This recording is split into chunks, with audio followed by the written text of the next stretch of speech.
Otto Fenichel es uno de los mayores exponentes del freudomarxismo austroalemán. Su importancia es enorme, no solo por su papel en la historia de la izquierda freudiana, sino también por sus propias ideas, que son mucho más atrevidas y subversivas de lo que suele creerse. Si Fenichel no es tan leído y tan estudiado hoy en día, es quizás porque su figura fue opacada por la de Wilhelm Reich. Tal vez también sea porque Fenichel está un tanto desacreditado entre los psicoanalistas actuales, especialmente entre los psicoanalistas lacanianos, quienes recuerdan muy bien lo mal que aparece Fenichel en la enseñanza escrita y oral de Lacan. Por ejemplo, en 1953, en Función y campo de la palabra y del lenguaje en psicoanálisis, Fenichel es quien imagina estadios pretendidamente orgánicos del desarrollo individual en lugar de reconocer los acontecimientos particulares en la historia del sujeto. 10 años después, en 1964, en el Seminario 11 de Lacan, Fenichel solo se mueve en el nivel de lo plano, lo banal, lo obvio, al ofrecer su enumeración de síntomas y trastornos neuróticos.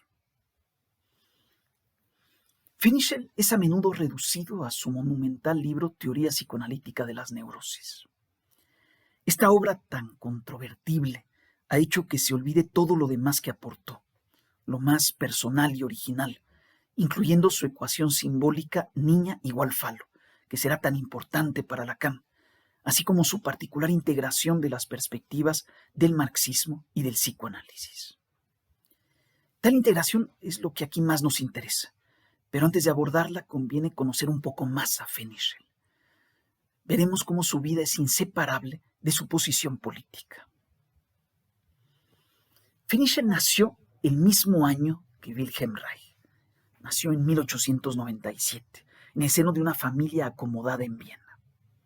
La familia era judía y originaria de Galicia, una provincia polaca del Imperio Austrohúngaro. Otto Fenichel fue el tercero de 3 hijos de Leo Fenichel, abogado fiscal del imperio, y de su esposa Emma. Otto fue siempre un estudiante brillante, pero tuvo una adolescencia bastante agitada, con una intensa participación en iniciativas y movilizaciones que politizaban la sexualidad y que prefiguraban ya su futuro freudomarxismo. Con solo 15 años de edad, en 1912, Fenichel alentó a unos 20 compañeros a crear un seminario sobre sexología para subsanar la falta de educación sexual en las escuelas de la época. Los jóvenes se reunían cada semestre de verano en la Asociación Académica de Médicos Judíos. Entre los participantes estaba Wilhelm Reich y otros más que terminarán siendo figuras importantes del psicoanálisis. Al igual que algunos de sus compañeros, Fenichel también se involucró en el movimiento juvenil conocido como Wandervögel, aves errantes o migratorias.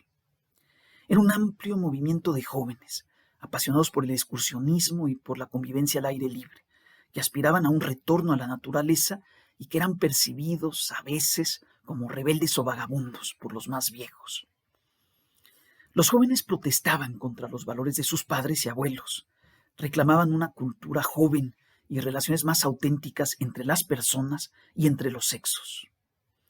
Algunos de ellos empezaban a perfilarse ya como socialistas y sionistas de izquierda, pero los había también antisemitas y nacionalistas que luego engrosarán las filas del nazismo. Fenichel formó parte de los grupos de izquierda y afines al sionismo, al igual que otros futuros freudomarxistas de su generación, como Annie Reich, Edith Jacobson y Siegfried Bernfeld, quien tenía 5 años más que Fenichel y que tuvo cierta posición de liderazgo en el movimiento. Bernfeld fue admirado por Fenichel y tuvo mucha influencia en él. Otro de los modelos juveniles de Fenichel fue Alfred Kurela, quien se volverá ciudadano soviético y será un famoso militante comunista después de la Primera Guerra Mundial. Antes de esto, Kurela desarrolló y promovió una suerte de programa político monista de unión cuerpo-alma, que nos recuerda un poco el amor-camaradería que Alexandra Kollontai proponía en la misma época. Los seguidores de Kurela defendían el amor libre y la emancipación sexual. En uno de sus primeros escritos, Fenichel se basó en Kurela para sostener que la afirmación de nosotros mismos significa la afirmación de nuestra propia sexualidad, una sexualidad relativa, compleja y única, diferente para cada sujeto, pues no habría sistema ético trascendente universal. Esta idea es una constante en el pensamiento de Fenichel y en su integración del marxismo con el psicoanálisis. La idea reaparece, por ejemplo, en 1934 en el artículo El psicoanálisis como embrión de una futura psicología dialéctico-materialista, cuando Fenichel entiende la psicología materialista como una psicología libre de valores en la que no habría lugar ni para el bien ni para el mal, ni para lo moral ni para lo inmoral. Fenichel comenzó a estudiar medicina en 1915. Ya desde entonces empezó a sentirse atraído por el psicoanálisis. Entre 1915 y 1919 asistió a varias conferencias de Freud y en 1920, con solo 23 años de edad, se convirtió en miembro de la Sociedad Psicoanalítica de Viena. En esa época, Fenichel se analizó con Paul Federn, quien era de izquierda moderada, socialdemócrata y que fue igualmente analista de Wilhelm Reich. También, al igual que Reich, Fenichel se mudó a Berlín, pero lo hizo 8 años antes, en 1922. Ese mismo año empezó a analizarse con el húngaro Sándor Radó, quien también fue el analista de Reich. En Berlín, Fenichel continuó su formación como psicoanalista y luego enseñó en el Instituto de Psicoanálisis de Berlín.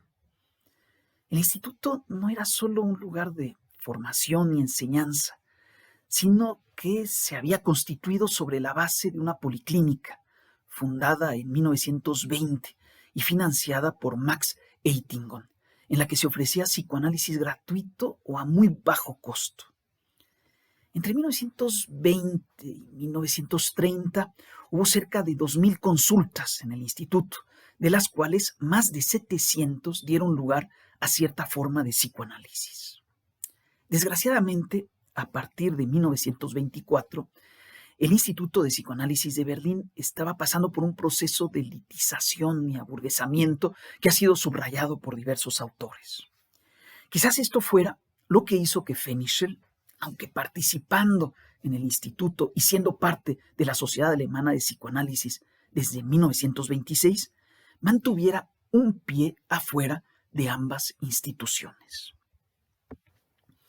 A partir de 1924, en el exterior, o tal vez más bien en el margen de la institucionalidad psicoanalítica, Fenichel sostuvo un seminario de niños en el que analistas jóvenes se reunían con regularidad y discutían libremente sobre la relación entre psicoanálisis y política. Fenichel redactó las actas de 168 encuentros. Los participantes eran de izquierda, estaban cerca del marxismo y compartían su entusiasmo por la Revolución de Octubre. Algunos de ellos visitaron incluso personalmente la Unión Soviética.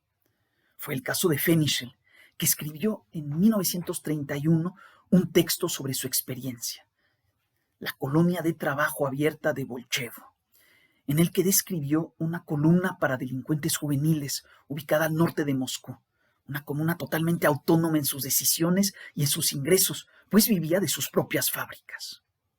Los ideales de liberación juvenil de Fenichel se realizaban aquí, paradójicamente, en una suerte de reclusorio que no era tal, pues la visión del crimen y de la reclusión no son los mismos en el capitalismo que en el socialismo.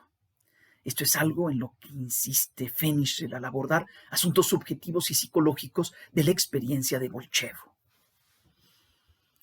En la época del seminario de niños, la izquierda freudiana se dividía entre los radicales, comunistas como Wilhelm Reich y Otto Fenichel, y los moderados, socialistas o socialdemócratas, como los ya mencionados Paul Federn y Siegfried Bernfeld, así como Ernst Simmel, quien dirigía el Instituto Psicoanalítico de Berlín. Esta división es la misma que separa en Alemania desde 1918 al socialismo heredero de la Segunda Internacional y al comunismo de la Tercera Internacional. El comunismo, como sabemos, terminará dividiéndose entre la corriente más espartaquista luxemburguiana y la más leninista regida por la Unión Soviética. Al mismo tiempo, en el caso del psicoanálisis austroalemán, la trinchera comunista se mantiene relativamente unida en los años 1920, pero en los 1930 se divide entre el círculo de Reich y el de Fenichel. Esta división es muy compleja. Lo seguro es que, a pesar de todo lo que une a Reich y a Fenichel, hay también insuperables diferencias entre ellos, tanto en el plano de la teoría como en el plano de la estrategia política.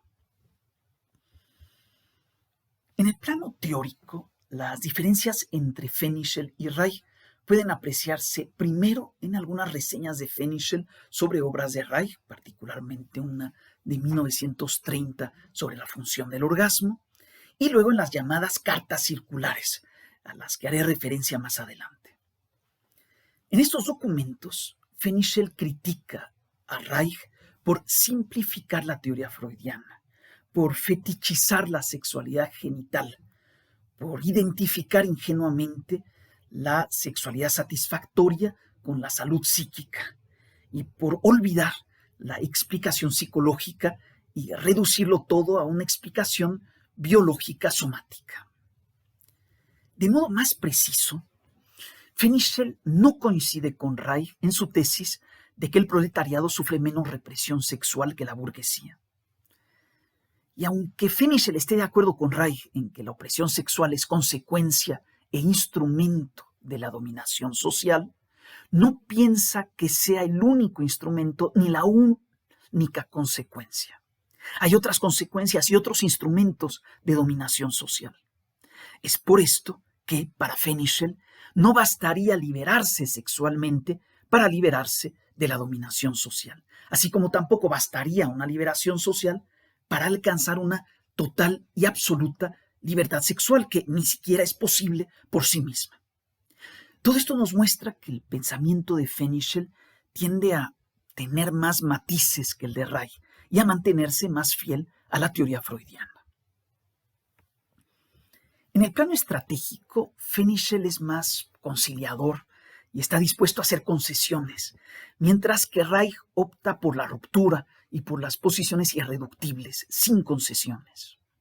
Por ejemplo, mientras que Reich es partidario de una lucha directa contra el nazismo, contra el capitalismo o contra el aburguesamiento del psicoanálisis, Fenichel prefiere un trabajo discreto, incluso secreto, clandestino. Esto hace que Fenichel tenga siempre una especie de doble vida, como abiertamente freudiano y secretamente marxista. El mejor ejemplo de su marxismo secreto son las fabulosas cartas circulares, a las que me referiré ahora, pero antes debo evocar brevemente el contexto en el que se inscriben. Cuando los nazis tomaron el poder en Alemania en 1933, Fenichel debió exiliarse primero en Oslo en 1934, luego a Praga en 1935 y finalmente en Los Ángeles en 1938. En Oslo, entre 1934 y 1935, Fenichel fungió como secretario de la Sociedad de Psicoanálisis danesa y noruega. Luego, en Praga, entre 1935 y 1938, Fenichel dirigió una sociedad de estudios psicoanalíticos en la que se reunieron varios de los psicoanalistas alemanes de izquierda que huían del nazismo, entre ellos algunos de los antiguos participantes del seminario de niños. Estaban ahí muchos de los principales exponentes de la izquierda freudiana de la generación de Fenichel. La mayoría eran mujeres.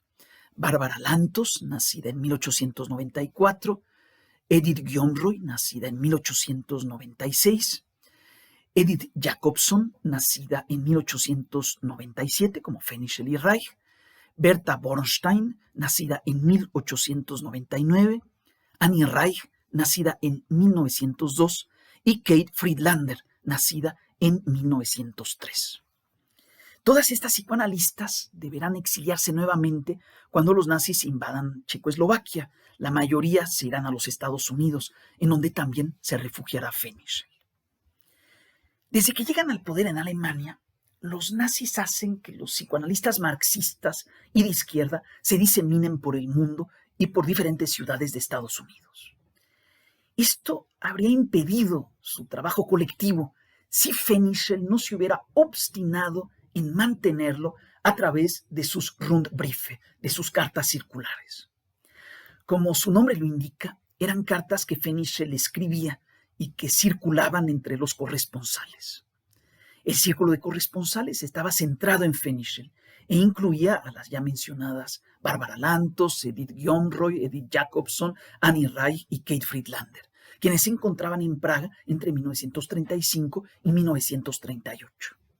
Otros corresponsales, todos pertenecientes a la misma generación y al mismo grupo de psicoanalistas de izquierda, fueron Georg Gero, nacido en 1901, Samuel Goldstein, también nacido en 1901, y Nick Hoel, nacido en 1905. En el primer año de las cartas circulares, en 1934, se incluyó también a Wilhelm Reich en el círculo, pero luego hubo su ruptura con Fenichel y esto hizo que saliera del círculo. Hubo un total de 119 cartas, 2.500 páginas, escritas entre 1934 y 1945. Las cartas eran escritas por Fenichel, pero en ellas reproducía cartas que los otros le escribían, lo que permitía literalmente mantener la circulación de las ideas. Fenichel solo dejó de escribir poco antes de morir por falta de respuesta de los demás.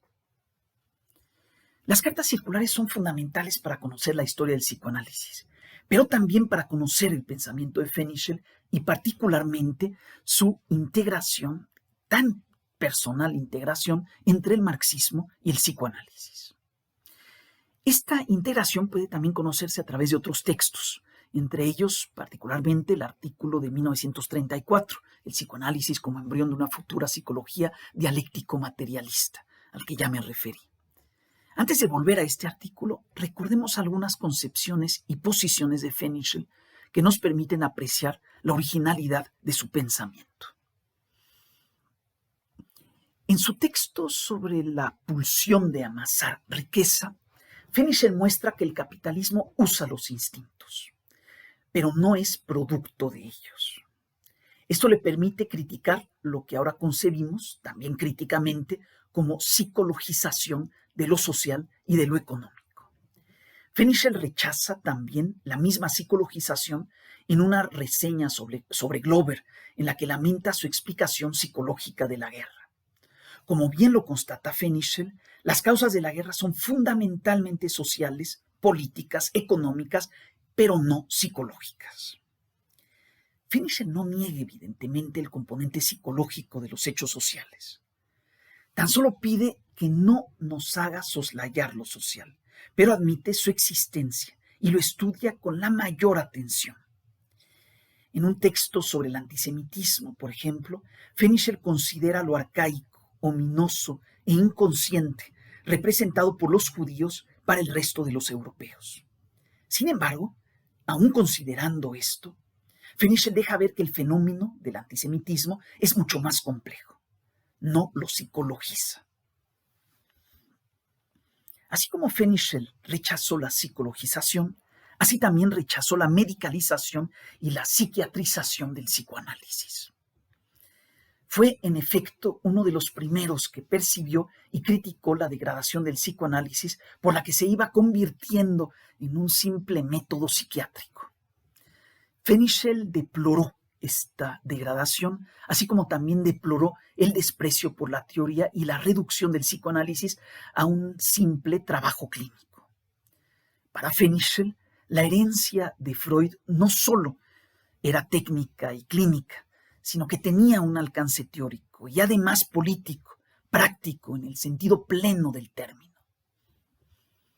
Coincidiendo con Reich y con la Escuela de Frankfurt, Fenichel también defiende la consideración de lo sexual como uno de los grandes aportes freudianos.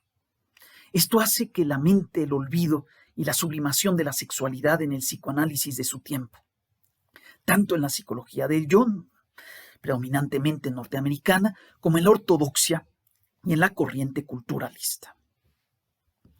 Fenichel se opone simultáneamente, por un lado, al culturalismo de Karen Horney y de Erich Fromm, a quienes reprocha su superficialidad. Por otro lado, al biologicismo de Geza Rockheim, de Marie Bonaparte y de René Laforgue, a quienes los critica por su reduccionismo biológico y por su ceguera social. Estos cuestionamientos de Fenichel son muy atinados, adelantados para su época y coinciden con los que encontraremos después en la Escuela de Frankfurt, particularmente en Adorno y en Marcuse. Al igual que los frankfurtianos, Fenichel criticó a Erich Fromm. Coincidió con él, como con Reich, en su rechazo de la pulsión de muerte y en su idea de que Freud era un hijo de su tiempo. Sin embargo, a diferencia de Fromm, Fenichel tuvo una lectura más fina de Freud, que le permitió descartar que fuera simplemente un intelectual burgués represivo. También en esto vemos cómo Fenichel anticipa ideas futuras como las de Marcuse. Fenichel también criticó la forma en que Fromm explicaba la dolorosa experiencia de la impotencia y el desamparo del individuo moderno. Para Fromm, esta experiencia era por la gran maquinaria. Por el contrario, para Fenichel, la experiencia era por el uso capitalista de esa gran maquinaria. Al enfatizar el capitalismo por sobre la tecnología, Fenichel se nos muestra como un marxista consecuente. Su marxismo también se pone de manifiesto, de modo análogo, en su crítica a Max Horkheimer. Para Horkheimer, la particular cultura de masas del siglo XX es producto de la industria avanzada. Para Fenichel, en cambio, es también producto del capitalismo. Fenichel se percata muy pronto de que Horkheimer y la Escuela de Frankfurt estaban perdiendo su potencial crítico y estaban extraviándose al olvidar las relaciones capitalistas de opresión y explotación. Es así como Fenichel se adelanta a futuros cuestionamientos del pensamiento frankfurtiano. Como vemos, Fenichel toma posición contra mucho de aquello a lo que han conducido el marxismo y el psicoanálisis. Se trata de una desfiguración de las herencias críticas de Marx y Freud. Es por esto que el mismo Fenichel describe en algún momento su trabajo como una defensa de Marx contra los marxistas y una defensa de Freud contra los freudianos.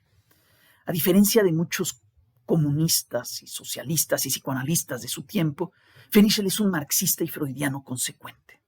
Esto se aprecia muy bien en su famoso artículo El psicoanálisis como embrión de una futura psicología dialéctico-materialista.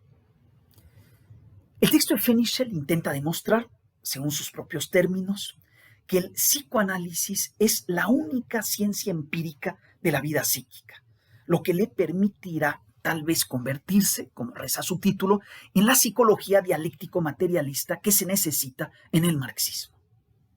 Es el mismo plan del texto anterior de Alexandre Luria de psicoanálisis como sistema de psicología monista. Para Luria, el psicoanálisis es la psicología materialista y monista que le conviene al marxismo.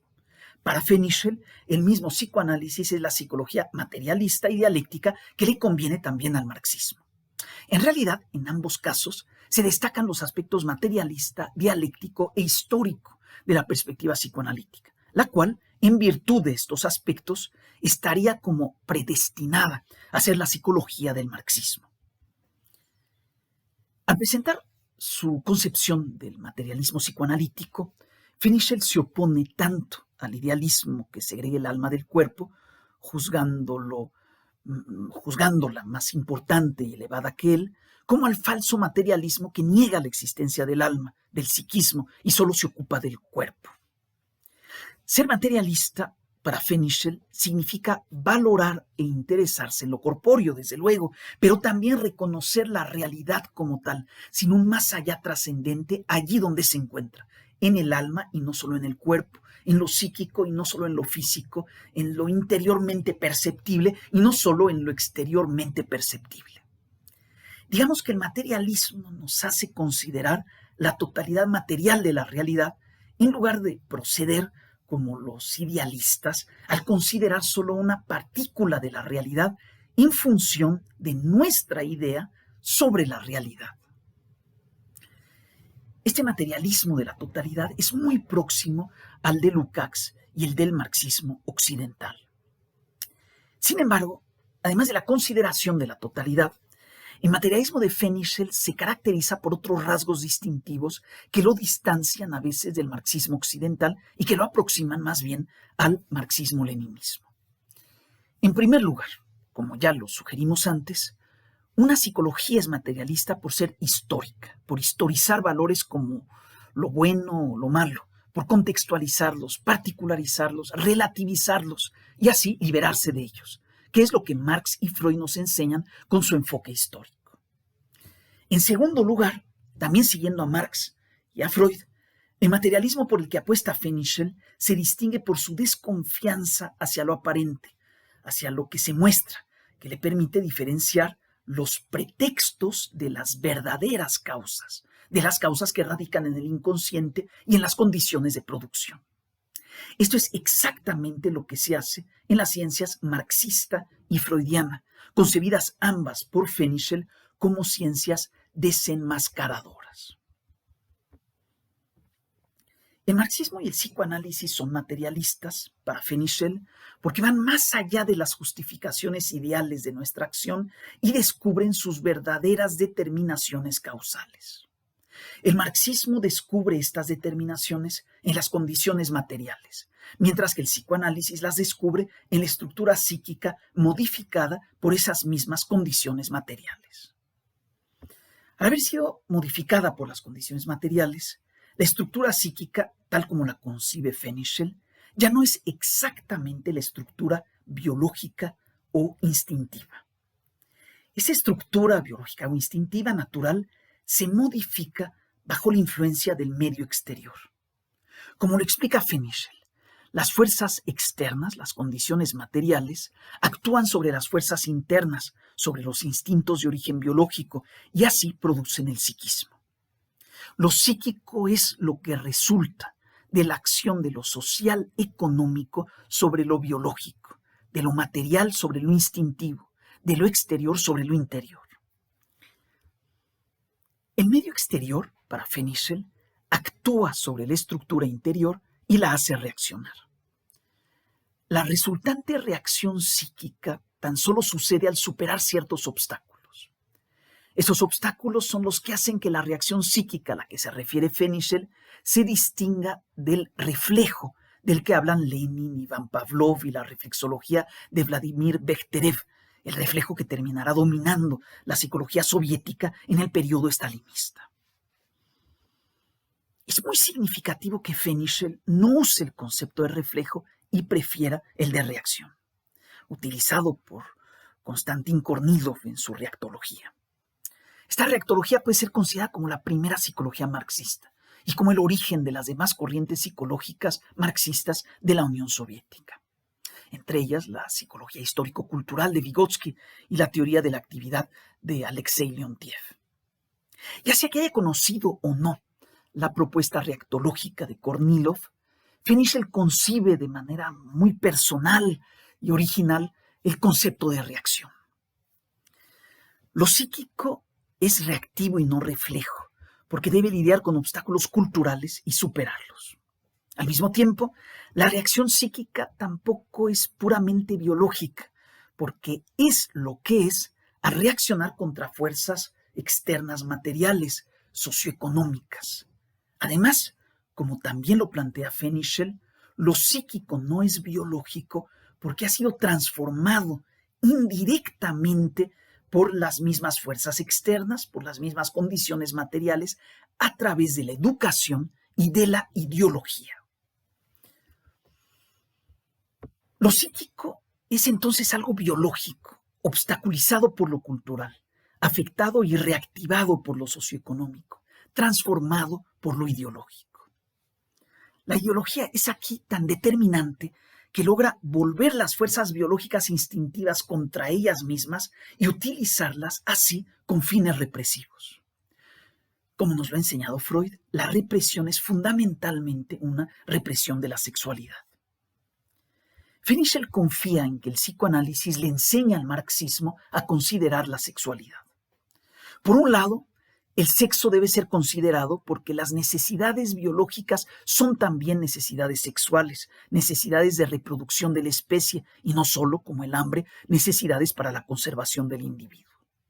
Por otro lado, lo más importante, el sexo debe ser tomado en serio, según Fenichel, porque la represión de la sexualidad asegura la receptividad de la ideología y la disposición a la sociedad. Esta idea nos permite reconstituir la concepción del psiquismo que Fenichel nos ofrece. El psiquismo, recordemos, brota de la alteración ideológica de lo biológico. Esta alteración, a su vez, es posibilitada por la represión de lo biológico, específicamente sexual. Reprimir la sexualidad nos permite alterar ideológicamente lo biológico y transmutarlo en lo psíquico.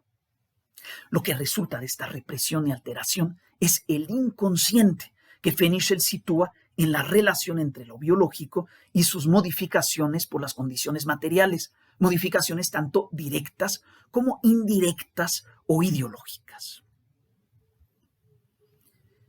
Fenichel es marxista y admite la determinación material de lo psíquico. El psiquismo, de hecho, es producto de esta determinación material. Si nuestro funcionamiento es psicológico y no solo biológico, es porque las condiciones materiales hacen reaccionar lo biológico, porque lo obstaculizan, porque lo reprimen y lo alteran ideológicamente. Podemos decir entonces, en términos marxistas, que la superestructura psicológica es lo que es por la determinación de la base material socioeconómica.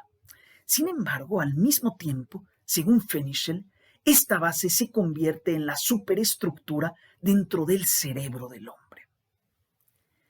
En el psiquismo, lo psíquico deja de ser determinado y se torna determinante de lo socioeconómico.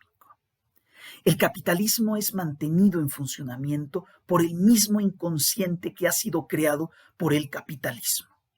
La explotación capitalista descansa en la represión de la sexualidad, quizás no solo en ella, como lo pensaba Reich, pero sí también en ella, como lo sabe Fenichel.